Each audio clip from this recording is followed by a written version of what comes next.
Okay, it's Phil Lee returning with another episode of Civil War Chat, and today is Monday, the 11th of January, 2021. And let me bring up my notes. What I want to talk about today is the occupation of the Capitol last week, and what the implications it might have for Southern heritage. So I'm going to start in with my notes here. Given the wave of censorship against political conservatives that followed the temporary occupation of the Capitol building last week, nobody should be surprised to see more hostility against historical Southerners who resisted increasing government centralization and opposed crony capitalism. Yet they merit our defense because America seems to be heading for a Chinese-style totalitarianism, where the culture is controlled by a symbiotic relationship between the central government and the dominant corporations that use the relationship to strangle infant competitors. Google and Apple, for example, have removed a Twitter competitor named Parler from their app stores. The two claim that some Parler members used the app to promote social unrest. Yet, they did not shut down Google-owned Gmail or Apple-owned instant messaging. I think they call it Apple Messenger, which undoubtedly, over the years, especially in 2020, and even on the day of the Capitol occupation, Gmail and Apple Messenger, no doubt, had thousands, if not millions of messages. Well, probably thousands of messages, but tens of thousands of messages involving, violent protest or protests that turned into be valiant. And certainly they had millions, if not tens of millions of such messages that they hosted on those platforms during 2020 for protests that turned violent. While Confederate memory is still dominated by the opprobrium of slavery, it is forgotten that their Constitution explicitly limited the central government's use of funds to three things: military defense, repayment of any national debt, and government operating expenses. That's it. It specifically outlawed subsidies for private industry and outlawed public works spending, both of which had been rationalized by Northerners under the, quote, general welfare, close quote, clause of the federal Constitution. The Confederate Constitution also prohibited the use of tariffs to protect domestic manufacturers from overseas competitors. In order to discourage incumbent politicians from pork barrel spendings that they would use to increase their political power, that is, for the incumbents, the Confederate president had a line item veto. So any pork barrel that he saw in a bigger bill, he could just veto that line item. Consistent with its states' rights philosophy, the Confederate Constitution tried to distribute more power to the states, as it believed the federal Constitution was intended to do way back in 1789.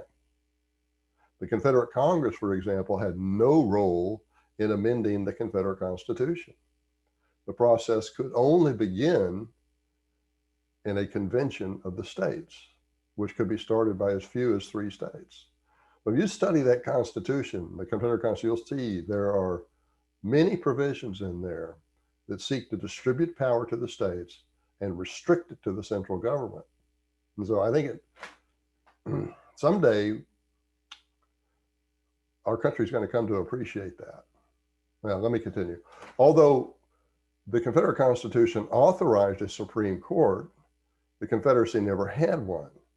Over the prior decades, her founders and their parents and grandparents had seen that the U.S. Supreme Court tended to make rulings and assume jurisdiction in cases that strengthened and enlarged the federal government's power. As a component of that federal government, Southerners realized that it had a natural tendency to increase that government's power and influence. They believed that the U.S. Supreme Court was only intended to be the final authority on matters pertaining to the powers specifically enumerated in the USA Constitution. None of the three federal branches, President, Congress, and Judiciary, were intended to have final authority over the rights reserved for the states. And Southerners wanted it to be that way in the Confederacy. And their struggle was to figure out how to make a Supreme Court that would do that. And during the 4 years, then when they could work it out, they never did. It didn't happen. But the reason for the delay was they did not want a runaway Supreme Court, just increasing the power of the central government. Should American culture evolve into a new version or a version of the Chinese-style totalitarianism that exists today? Freedom-loving historians, and I realize that's increasingly an oxymoron, especially on the academic campuses. Anyway, freedom-loving historians may come to have a different viewpoint of the historical Southerner and even the Confederacy for three reasons. First, even though the initial 7 states might have seceded to protect slavery, the differences between the Confederate and USA constitutions noted earlier undeniably show that Southerners anticipated the evils of an ever-growing central government. And that's where we kind of are now. Second, given the first point, freedom-loving historians may eventually realize that secession did not cause the war. Northerners caused the war when they decided to invade the Cotton States in order to coerce them back into the Union instead of letting them depart in peace. If they had left them depart in peace, there would have been no war. Northerners chose to invade in order to avoid the economic consequences of disunion to them. They did not want disunion to disrupt their economic progress. They didn't give a damn what it did in the South. Among such consequences would have been the effects of a low tariff confederacy adjacent to the federal union. The overpriced goods of tariff protected northern manufacturers, which are often near monopolies, would have lost their southern markets to more efficient European producers. Federal tax revenue, predominantly reliant upon customs duties, would have declined by the proportion that Southerners paid. Northerners would have lost their legal monopoly on Southern coastal shipping as the seceded states allowed competitors to enter the market. Finally, the federal union would have lost 60% of its exports, thereby becoming a perpetual debtor nation to its trading partners, unless they cut way back on their imports. And then, they would have less exports because they had lower exports, they couldn't afford to pay for the imports. Third, Northerners did not fight in order to block the expansion of slavery into the Western federal territories. That's an important point. Northerners did not fight in order to block the expansion of slavery into the Western territories, although all of these academic professors from Eric Foner and James McPherson, and all of them and all their acolytes claim that. More accurately, here's the truth. They fought to block the migration of blacks into those territories, as well as the northern states, whether those blacks be slave or free.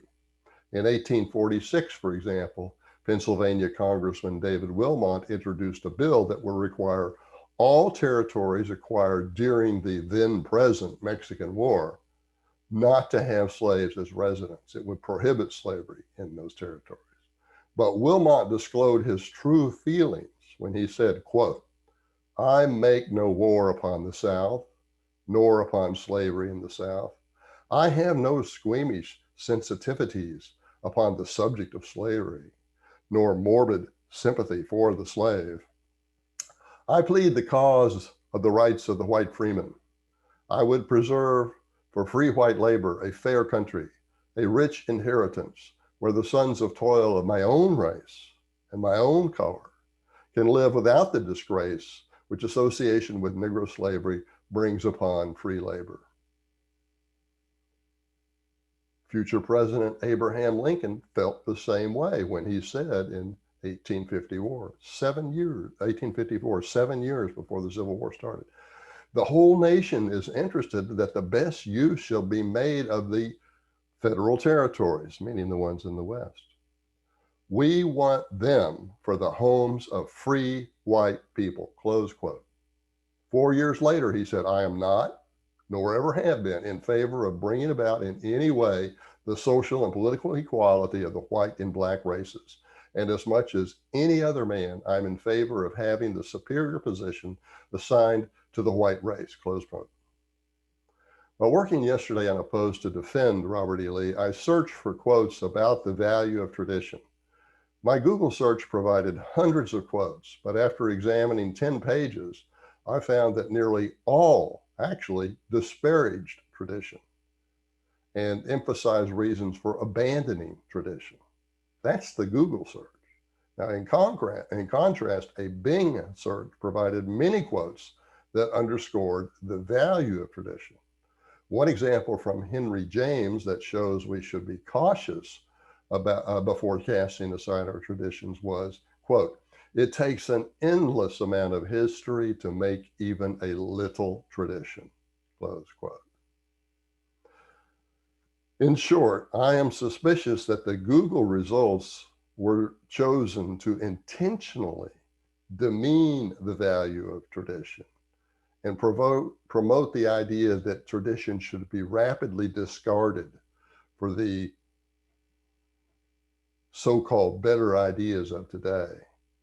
And the Google results were clearly inconsistent with my search string request. They did not show me quotes that supported the value of tradition. And that's what I asked for. So, I don't know if you're familiar with Michael Malice, but he's an author and a podcaster. He grew up in the Ukraine, so he was part of the Soviet Union. And he is warning us, as you know, it seems sensible to me as well. We are facing a potential Soviet-style totalitarian state, and actually a symbiotic state between the central government and the giant corporations. So that's why I call it. It's more like the Chinese state. So how to fight back? Now he warns. He says, if you have a job and you need that job, then don't speak out, because they will crush you. They have the power, and there's no limit to what they will do with it. Vindictive people will crush you.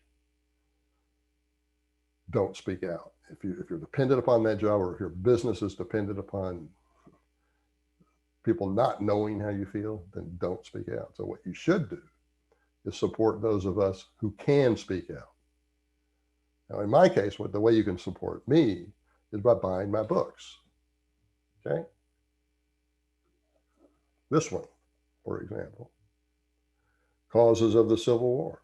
Some of the material I talked about today is in here. This book is $22 at Amazon and Barnes & Noble. You can get an autographed copy from me for $25. I will cover postage here in the States. Just email me, Phil_Leigh, Leigh, at me.com. Also, you can go to my Amazon author page and find other books that I've written.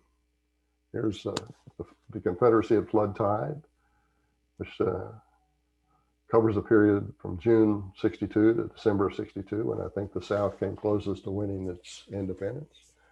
Here is U.S. Grant's failed presidency, which really discloses his corruption and the way his policies kept the South in peonage, and his abuse of the black voter vote. All of these, go to my Amazon author page. My first name is Philip, Philip. Last name Leigh, Leigh. Search my Amazon author, visit my Amazon author page and see all the books that I've authored. To search for my books on Amazon too. You'll find others there that may be of interest to you.